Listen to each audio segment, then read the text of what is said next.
Halo semuanya, perkenalkan nama lengkap saya Remy Zradun, NIM 180300378. Saya Mas Semester 5 dari kelas Zoologi B. Pada kesempatan ini, saya akan mempresentasikan hasil kerja ujian akhir semester dari mata kuliah gerakan sosial, yaitu menganalisis kasus konflik tanah di masyarakat Sipae dengan melihat bagaimana pola pergerakan sosial masyarakat adat yang ada di Sipae. Baik, langsung saja kita mulai dari pembahasan yang pertama, yaitu kita melihat dulu bagaimana konflik yang terjadi di masyarakat Sipae. Baik, apa saja konflik lahan yang terjadi di masyarakat Sipae? Yang pertama, sengketa lahan di balik insiden penggusuran. Pada 2012, masyarakat Sipae, kawasan konservasi yang oleh warga lokal dikenal sebagai Naiskio, aktivitas menentang keputusan untuk memperpanjang izin atas tanah. Mereka berpendapat bahwa hutan adat diperlukan untuk dikembalikan ke fungsi aslinya sebagai ertani dan berburu tidak diperbolehkan dalam Naiskio.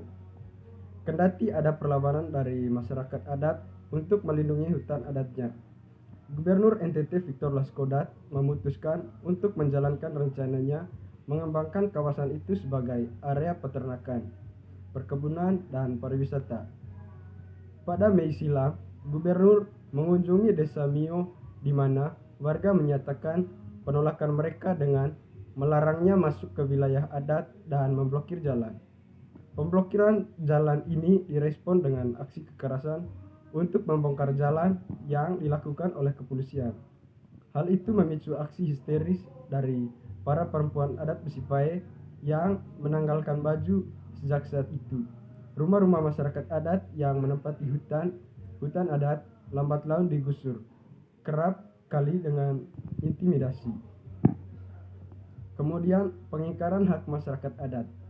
Sekjen Aman Ruka Sombolinggi menyebut aksi sepihak pemerintah Provinsi NTT yang merusak rumah warga merupakan bentuk pengingkaran terhadap hak konstitusional masyarakat adat yang diatur dalam Undang-Undang Dasar.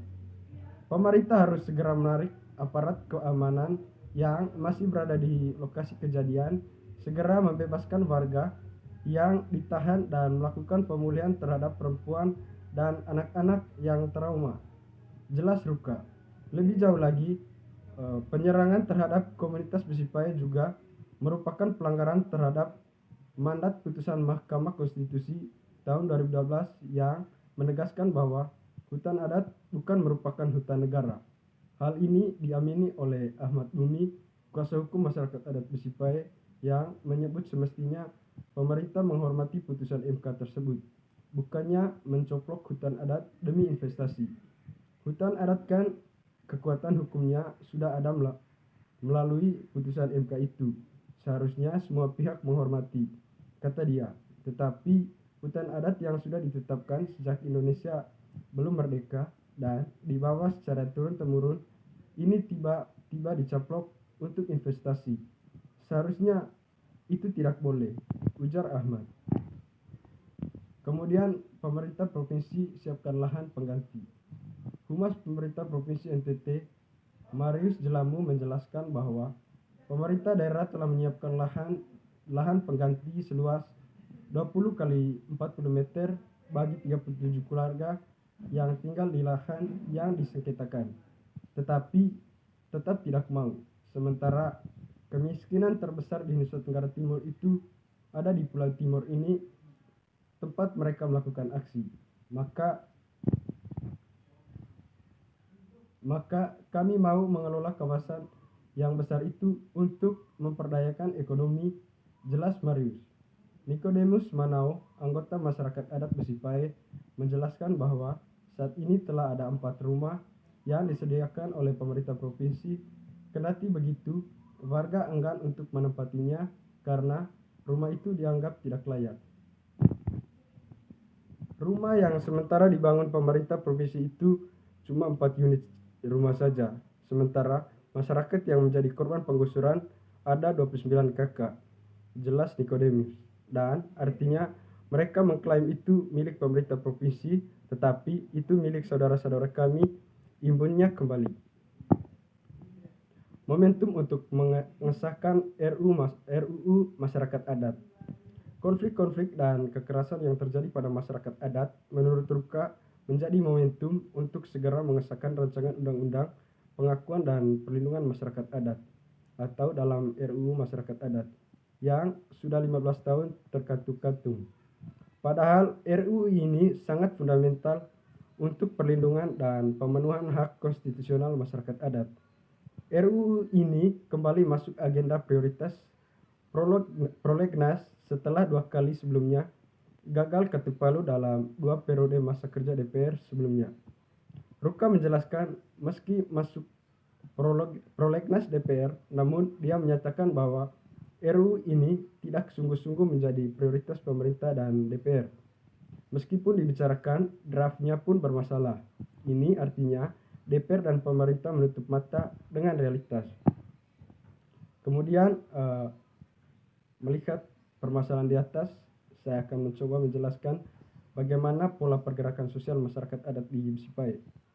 Pola pembangunan ekstraktif berbasis lahan berskala luas adalah penyebab utama marginalisasi masyarakat adat.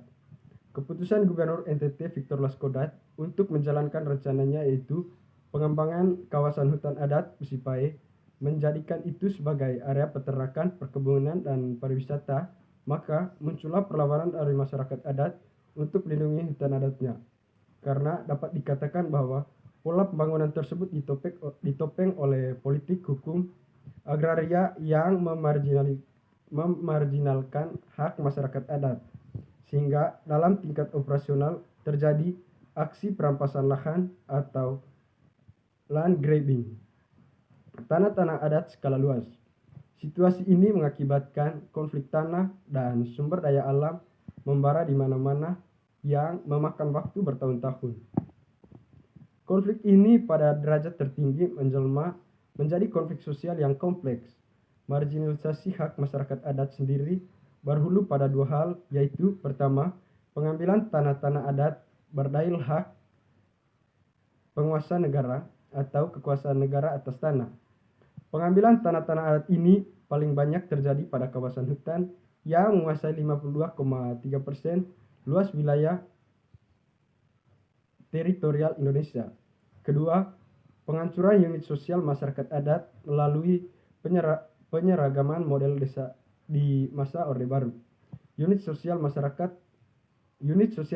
adat yang hidup seperti Nagaria, Huta, Marga, dan lain-lain mengalami pemangkasan hak dan kewenangan tradisionalnya melalui model desa Orde Baru tersebut yang berkonsekuensi pada runtuhnya kapasitas hukum masyarakat adat sebagai penguasa tanah adat. Dengan kata lain, perampasan hak masyarakat adat atas tanah dan sumber daya alam adalah bersifat sistematik dan struktural, sehingga potensi terjadi pelanggaran terhadap hak-hak asasi manusia, terutama pada aras hak ekonomi, sosial, dan budaya. Selain itu, marginalisasi masyarakat adat terjadi dalam bidang pemerintahan dan pembangunan yang muncul akibat dominasi negara yang sentralistik, di mana kapasitas masyarakat adat dengan seperangkat haknya lumpuh. Kondisi tersebut lahir akibat penyingkiran secara sistematis kelembagaan tradisional adat oleh kelembagaan modern negara, terutama dalam konteks desa model Orde Baru. Akibatnya, keputusan-keputusan tentang pemerintahan tidak lagi mempertimbangkan suara adat dan tradisi lokal. Kemudian gerakan perjuangan hak. Gerakan perjuangan hak masyarakat adat di Sipai bersifat lokal sebagai respon menghadapi dominasi struktural politik, ekonomi, dan budaya dan modal masyarakat setempat. Gerakan yang dilakukan masyarakat adat di Sipai ini telah muncul lama, yaitu sejak kolonialisme Belanda hadir di Indonesia. Gerakan ini pada derajat tertentu terakumulasi menjadi gerakan kemerdekaan nasional yang menentang politik kolonial yang diskriminatif dan eksploitatif. Pasca kemerdekaan Indonesia,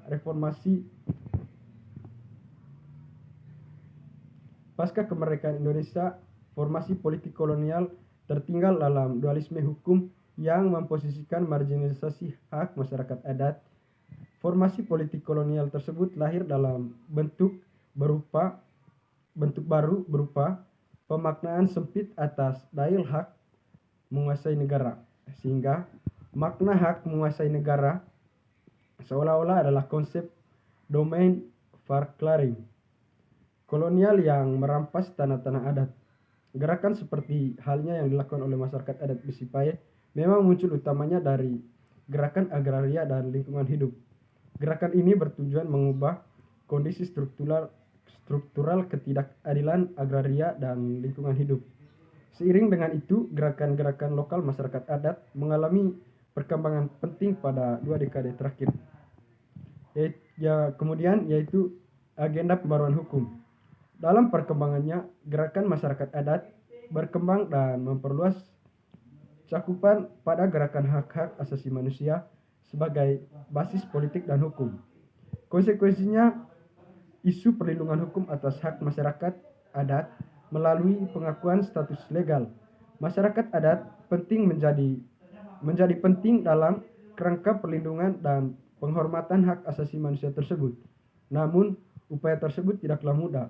Setidaknya terdapat 3 masalah perlindungan dan pengakuan masyarakat adat, yaitu pertama, yaitu masalah rezim pengakuan bersyarat masyarakat adat sebagai subjek hukum.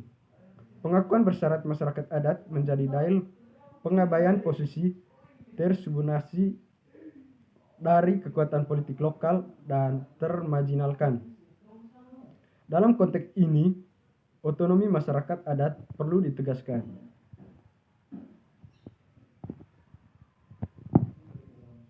Kedua, otonomi saja tidaklah cukup, karena bekerjanya sistem kapitalisme terhadap masyarakat adat yang bekerja melalui kekuatan elit daerah, desa, dan elit adat, berakibat pada perampasan hak-hak masyarakat adat. Misalnya penjualan aset masyarakat adat terjadi melalui kekuatan elit tersebut, maka dalam konteks tersebut, hukum negara dan hukum adat diupayakan bisa berinteraksi untuk mencegah perampasan hak. Oke, baik teman-teman, demikian penjelasan singkat dari saya untuk kali ini, dan kurang lebihnya saya mohon maaf. Terima kasih.